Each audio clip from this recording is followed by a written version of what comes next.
ಸಂಜೆ ಆಯಿತು ಅಂದ ಕೂಡಲೇ ಏನಾದರೂ ತಿನ್ನಬೇಕು ಅನ್ನಿಸ್ತಾ ಇರುತ್ತೆ ಅಲ್ವಾ. ನಾನು ಡಯಟ್ ಮಾಡ್ತಾಯಿದ್ದೀನಿ ಅನ್ನೋರು ಕೂಡ ಈ ಸ್ನ್ಯಾಕ್ಸನ್ನು ಖಂಡಿತ ತಿನ್ಬೋದು. ಅಷ್ಟು ಒಳ್ಳೆ ಹೆಲ್ತಿಯಾಗಿರುವ ಸ್ನ್ಯಾಕ್ಸ್ ಅಂತಲೇ ಹೇಳ್ತೀನಿ.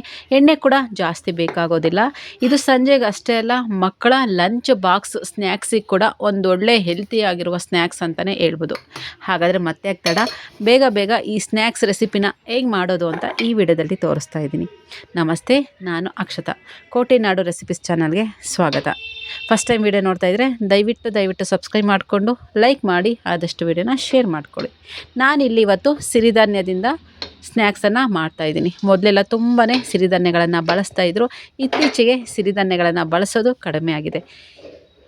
ಮಾರ್ಕೆಟಲ್ಲಿ ಸಿರಿಧಾನ್ಯಗಳನ್ನು ಬಳಸಿಬಿಟ್ಟು ಪೋಹಗಳನ್ನು ಮಾಡ್ತಾರೆ. ಇವತ್ತು ನಾನು ಆ ಪೋಹವನ್ನು ಬಳಸಿಬಿಟ್ಟು ಸ್ನ್ಯಾಕ್ಸ್ ರೆಸಿಪಿನ ಮಾಡ್ತೀನಿ.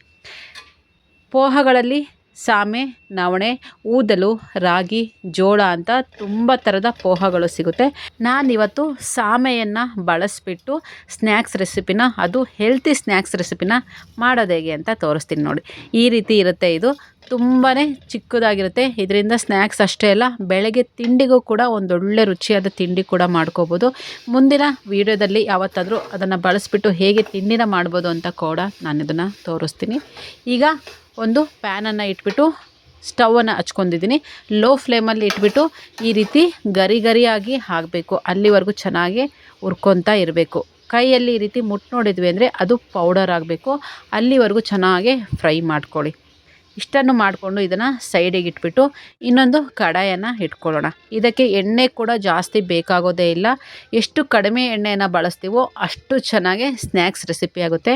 ತುಂಬ ಎಣ್ಣೆ ಆಗಿಬಿಟ್ರೆ ಒಂಥರ ಜಿಬಿ ಅನಿಸುತ್ತೆ, ತಿನ್ನೋ ಹಾಗೆ ಅನಿಸೋದಿಲ್ಲ. ಹಾಗಾಗಿ ಎಣ್ಣೆನ ಹಾಕ್ಕೊಳ್ಳುವಾಗ 1-2 ಸ್ಪೂನಷ್ಟು ಎಣ್ಣೆ ಹಾಕ್ಕೊಂಡ್ರೆ ಸಾಕಾಗುತ್ತೆ. ಎಣ್ಣೆ ಚೆನ್ನಾಗಿ ಬಿಸಿಯಾದ ನಂತರ ಸಾಸಿವೆ, ಜೀರಿಗೆ ಹಾಕ್ಕೊಂಡು ಅವು ಚಟಪಟ ಅಂತ ಸಿಡಿದ ಮೇಲೆ ಶೇಂಗಾ ಬೀಜ, ಕಡಲೆ, ಬಾದಾಮಿ, ಗೋಡಂಬಿ ಇಷ್ಟನ್ನು ಹಾಕ್ಬಿಟ್ಟು ಚೆನ್ನಾಗಿ ಫ್ರೈ ಮಾಡ್ಕೊತಾ ಇದ್ದೀನಿ. ನೀವು ಇದಕ್ಕೆ ಬೇಕಿದ್ರೆ ಕೊಬ್ಬರಿ ಕೂಡ ಹಾಕ್ಕೋಬೋದು. ಒಣ ಕೊಬ್ಬರಿನ ಸಣ್ಣದಾಗಿ ಹೆಚ್ಕೊಂಡು ಇದಕ್ಕೆ ಹಾಕ್ಬಿಟ್ಟು ಅದನ್ನು ಕೂಡ ಚೆನ್ನಾಗಿ ಫ್ರೈ ಮಾಡ್ಕೋಬೇಕು.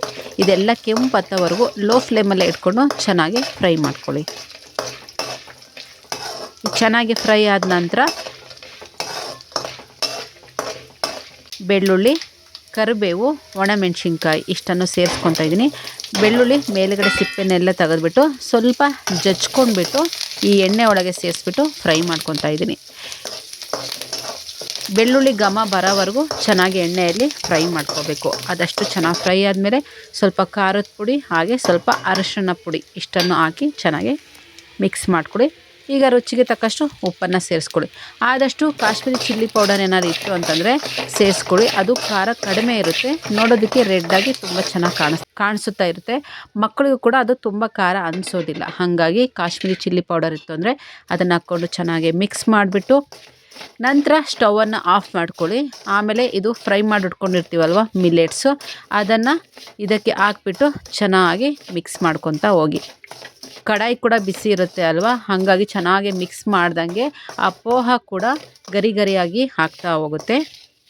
ತುಂಬಾ ಚೆನ್ನಾಗಿರುತ್ತೆ. ಮಕ್ಕಳಿಗಂತೂ ತುಂಬಾ ಇಷ್ಟ ಆಗುತ್ತೆ. ಹೆಲ್ತಿ ಸ್ನ್ಯಾಕ್ಸ್ ಕೂಡ. ನಾನು ಡಯಟ್ ಮಾಡ್ತಾಯಿದ್ದೀನಿ, ಸಂಜೆ ಟೈಮ್ ಸ್ನ್ಯಾಕ್ಸ್ ತಿನ್ನಬೇಕು ಅನ್ನಿಸ್ತಾ ಇರುತ್ತೆ ಅನ್ನೋರು ಕೂಡ ಇದನ್ನು ಮಾಡಿಕೊಂಡು ಖಂಡಿತ ತಿನ್ಬೋದು. ಮಕ್ಕಳ ಲಂಚ್ ಬಾಕ್ಸಿಗೂ ಕೂಡ ಸ್ನ್ಯಾಕ್ಸ್ ಟೈಮ್ ಪೀರಿಯಡ್ ಇರುತ್ತೆ ಅಲ್ವಾ, ಆವಾಗಲೂ ಕೂಡ ಇದನ್ನು ಹಾಕಿ ಕಳಿಸ್ಬೋದು. ಹೆಲ್ತಿಯಾಗೂ ಇರುತ್ತೆ, ಸ್ನ್ಯಾಕ್ಸ್ ಕೂಡ ತಿಂದಂಗಿರುತ್ತೆ. ಇಷ್ಟನ್ನು ಚೆನ್ನಾಗಿ ಮಿಕ್ಸ್ ಮಾಡಿಬಿಟ್ಟು ಒಂದು ಬಾಕ್ಸಲ್ಲಿ ಹಾಕಿ ಇಟ್ಕೊಂಡ್ಬಿಟ್ರೆ 15-20 ದಿನದವರೆಗೂ ಏನೂ ಆಗೋದಿಲ್ಲ. ಯಾವಾಗ ಬೇಕೋ ಆವಾಗ ತಿನ್ಕೊಂಬಿಡ್ಬೋದು. ನೋಡಿ ಎಷ್ಟು ಚೆನ್ನಾಗಿ ಗರಿಯಾಗಿರುತ್ತೆ. ತಿನ್ನೋಕ್ಕೂ ಕೂಡ ತುಂಬಾ ರುಚಿಯಾಗಿರುತ್ತೆ. ಯಾರೆಲ್ಲ ದಯವಿಟ್ಟು ಸಬ್ಸ್ಕ್ರೈಬ್ ಮಾಡ್ಕೊಳ್ಳೋದೇ ವಿಡಿಯೋ ನೋಡ್ತಾ ಇದ್ದೀರಾ ಇನ್ನೂ ಅಂದರೆ ದಯವಿಟ್ಟು ಸಬ್ಸ್ಕ್ರೈಬ್ ಮಾಡ್ಕೊಳ್ಳಿ, ಲೈಕ್ ಮಾಡಿ, ಆದಷ್ಟು ವಿಡಿಯೋನ ಶೇರ್ ಮಾಡ್ಕೊಳ್ಳಿ. ಪಕ್ಕದಲ್ಲಿರೋ ಬೆಲ್ ಐಕನ್ನ ಕ್ಲಿಕ್ ಮಾಡೋದನ್ನ ಯಾವತ್ತೂ ಮರೆಯೋದಕ್ಕೆ ಹೋಗ್ಬಿಡಿ. ಯಾಕಂದರೆ ನಾನು ಯಾವುದೇ ವಿಡಿಯೋ ಹಾಕಿದ ಕೂಡಲೇ ನಿಮಗೆ ನೋಟಿಫಿಕೇಷನ್ ಬಂದುಬಿಡುತ್ತೆ. ನಾನು ಯಾವ ರೆಸಿಪಿ ತೋರಿಸ್ತಾ ಇದ್ದೀನಿ ಅಂತ ಬೇಗ ನೋಡ್ಕೊಂಬಿಡ್ಬೋದು.